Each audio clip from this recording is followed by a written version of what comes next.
Eu sou apaixonado por esse terno que eu uso aqui, né?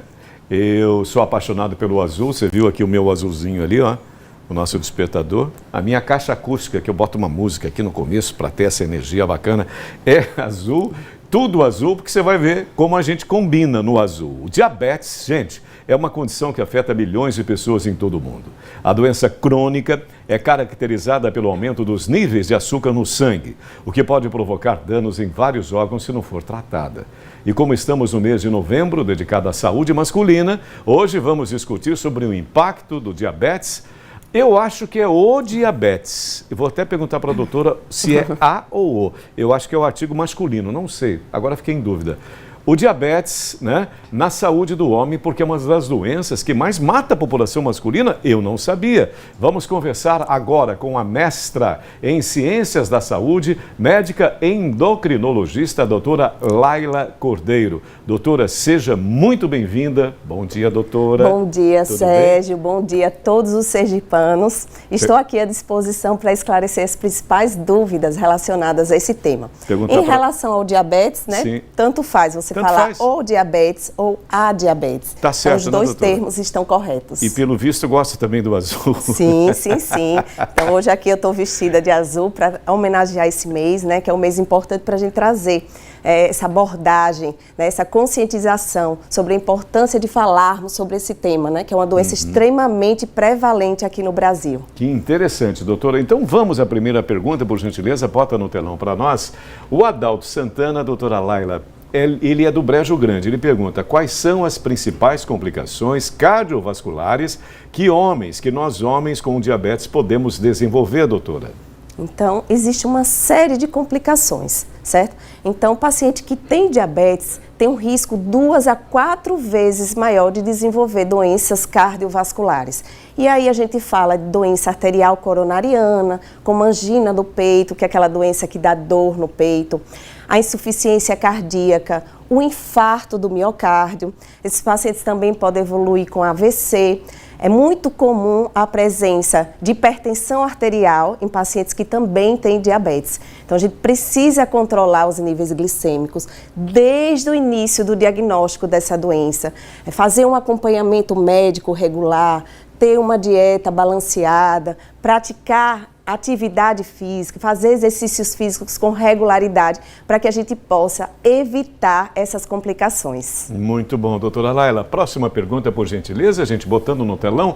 O Luciano Garcia, de Camópolis, participa conosco, doutora. Como a diabetes influencia a função sexual masculina, especialmente a disfunção erétil? Ótima pergunta, né, doutora? Infelizmente, essa é uma complicação que ocorre, né, e acomete muitos homens que têm diabetes. Essa complicação ela surge devido ao mau controle do diabetes e a disfunção erétil é uma das mais comuns. Está relacionada a alterações na vascularização. Existe então uma alteração na irrigação sanguínea, né, ali no pênis, que vai dificultar a ereção. Esses pacientes também podem ter alterações hormonais, como deficiência, uma produção reduzida de testosterona, que é o hormônio masculino, que está relacionado à libido, à vontade, o desejo de ter relação. Então, a gente precisa estar monitorando os níveis de testosterona nos pacientes que têm diabetes. E, mais uma vez, para a gente evitar essa complicação que impacta, né, negativamente a saúde física, sexual, a autoestima do homem, a gente precisa controlar o diabetes desde o início do seu diagnóstico. Tá vendo, meu querido amigo? Você como eu, homem, vamos cuidar disso, que a coisa é muito séria, segundo a nossa doutora Laila. Próxima pergunta, por favor. Desta feita do Matheus Lima, do bairro Jabotiana, aqui em Aracaju. Doutora, de que forma a diabetes pode afetar também a fertilidade? Falamos algo relacionado à impotência e agora fertilidade nos homens, doutora. Isso. Com o avançar da doença e com o controle inadequado dos níveis de açúcar do sangue, isso pode afetar diretamente a qualidade e a quantidade de espermatozoides, que é aquela célulazinha que o homem produz, né, e que vai, né, proporcionar a fecundação do óvulo e gerar um futuro bebê. Então, esses pacientes, eles podem ter esse comprometimento se, mais uma vez, não houver um controle adequado. Então, o grande desafio aqui é convencer nossos pacientes que eles precisam tratar, já que se trata de uma doença silenciosa, que muitas vezes não dá sintoma clínico, então passando muitas vezes despercebido. Muitas vezes existem pessoas que têm diabetes e só vão descobrir com o avançar do tempo. Então é importante fazer um exame periódico, uma dosagem de glicemia periódica, para que possa ser feito esse diagnóstico o quanto antes. A gravidade que muitas das vezes, por isso nós estamos aqui conversando, a gente nem percebe também, né, doutora? A próxima questão vem agora, vamos ver aqui, de Glória, Nossa Senhora da Glória, Miguel Andrade. Doutora, quais os riscos do diabetes para a saúde mental dos homens e como isso pode ser gerenciado? Também envolve a saúde mental, doutora? Sim, com certeza. Então, pacientes que têm diabetes, homens, eles estão mais suscetíveis a desenvolver doenças relacionadas ao diabetes. Os estudos mostram que esses pacientes têm de 2 a 4 vezes mais chance de desenvolver uma depressão, uma ansiedade, um estresse crônico relacionado.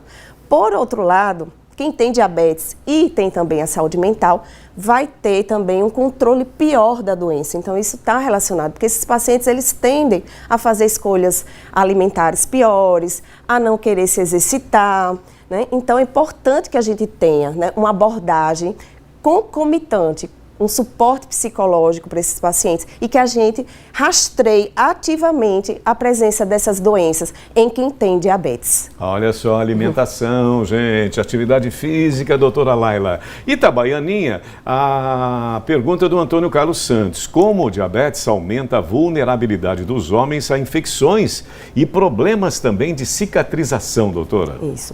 Então, o diabetes é uma doença eminentemente inflamatória. Então, ela vai alterar as células de defesa do nosso corpo. Então, esses pacientes, homens, eles estão mais suscetíveis a infecções de pele, infecções urinárias, infecções fúngicas, né? Então, o sistema de defesa, ele está comprometido. Além disso, a cicatrização, as células responsáveis pela cicatrização também estão alteradas. Então, é importante manter um controle adequado dos níveis de açúcar, fazer o uso correto do seu medicamento, fazer exames com regularidade, pelo menos umas 2 vezes por ano, mesmo que você não esteja apresentando sintomas clínicos, para que você mantenha o seu diabetes sob controle. Muito bom, doutora Laila, muito bom. E agora a pergunta vem do Conjunto Orlando Dantas, aqui de Aracaju. Vejo os homens participando, isso é muito bom. Pedro Silva, quais são os efeitos da diabetes sobre a saúde óssea nos homens, como o risco de osteoporose? Eu estou observando que diabetes atinge praticamente toda a nossa vida, né, doutora? Isso, com certeza. Então, é uma doença que tem impacto na nossa saúde geral. Então, o diabetes também está relacionado a alterações na densidade do osso. Então, isso acarreta uma fragilidade óssea, risco de quedas e fraturas. Muitas vezes a gente atribui, né, ou relaciona a osteoporose apenas a mulheres e os homens também estão suscetíveis a desenvolver osteoporose, especialmente os homens que têm doenças crônicas associadas, como diabetes. Então é importante que a gente faça também uma avaliação regular dos níveis de vitamina D, observar como é que está esse aporte de cálcio na sua alimentação, não esquecer da prática de exercícios físicos, especialmente aquele exercício físico de resistência, de força, a conhecida musculação, que tem um impacto muito importante nesse sentido. Vou aproveitar só uma perguntazinha, Gabriel, rapidinho, nosso diretor, porque é uma pergunta mais pessoal, mas eu acho que ela é congruente, ela é necessária. Os exames, doutora, como é que são feitos os exames e a periodicidade? E é fácil esse tipo de exame para detectar o diabetes? Sim. Extremamente acessível. Então, são exames muito simples que a maioria dos laboratórios você consegue realizar. É uma glicemia de jejum, né, em pacientes que já têm esse diagnóstico de diabetes. A glicemia pós-prandial, que é feito 2 horas depois de uma refeição, como o almoço. E a hemoglobina glicada, que eu costumo dizer que é um dos exames mais sensíveis para a gente avaliar se esse paciente está compensado ou não, porque ele vai mostrar para a gente quanto é que está a média da glicemia dos últimos 3 meses. Além disso, é importante uma avaliação física, né? Então é importante que você vá ao médico, esse médico vai avaliar seu peso para ver se você não tem sobrepeso e obesidade. É muito importante, na presença dessa doença associada, que a gente trate também a obesidade, porque tem um impacto muito grande no controle do diabetes. É importante também avaliar os pés desse paciente, fazer uma avaliação da sensibilidade, identificar se tem alterações na pele, se tem presença de infecções, como infecções fúngicas, que é muito comum, avaliar a saúde sexual, a sexualidade desse homem, avaliar a questão do sono, avaliar o estilo de vida, será que esse paciente está se alimentando corretamente e reforçar, né, a prática de atividade física. E não esquecer do uso correto, então respeitar as orientações de prescrição do seu médico e seguir corretamente. Então, não esqueça, é uma doença silenciosa e que precisa de um acompanhamento regular. Essa regularidade, ela vai depender do grau de compensação ou descompensação desse diabetes. Então, se esse paciente está mais controlado, acredito que 2 vezes por ano seria suficiente, né? E lembrando que pacientes que têm diabetes, a gente faz a avaliação do fundo do olho, através de um exame chamado mapeamento de retina, que é feito com oftalmologista, e um rastreamento também de função renal, porque são as 2 complicações principais associadas ao diabetes, né? Alterações em relação à visão, porque a principal doença relacionada à cegueira, atualmente, alteração na função renal, porque também uma complicação bastante triste e temerosa do diabetes é a insuficiência renal, e alguns pacientes, dependendo da gravidade, podem inclusive evoluir com necessidade de diálise. Então, e não esquecer da sensibilidade, da neuropatia diabética, que é uma complicação que está associada ao comprometimento dos nervos. E aí pode estar relacionado à disfunção erétil. Então, tudo isso, gente, que eu estou falando é prevenível. Então, a gente pode evitar que isso aconteça, dependendo de todos esses aspectos que a gente falou que a gente precisa estar atentos. E aí você pôde observar a importância dessa entrevista. Toda a minha gratidão, doutora Laila, por essa verdadeira aula, mesmo que rápida, né? A nossa correria aqui é muito grande. Te agradeço muito e muito prazer conhecê-la. Parabéns, porque a entrevista foi perfeita, foi ótima, altamente elucidativa. Muito obrigado, doutora. Eu que agradeço a oportunidade, estou à disposição. Minhas mídias sociais, eu posso tirar as dúvidas, que se alguém tiver alguma dúvida a mais, é @laila_endócrino. Estou à disposição de todos aí. @Laila, esse Laila tem uma música, inclusive, do Eric Clapton, muito bonita, chamada Laila. @Laila_endócrino. Isso. Exatamente certinho? Isso mesmo. Mais uma vez, obrigado, doutora. Bom fim de semana. Mais uma vez. Bom dia.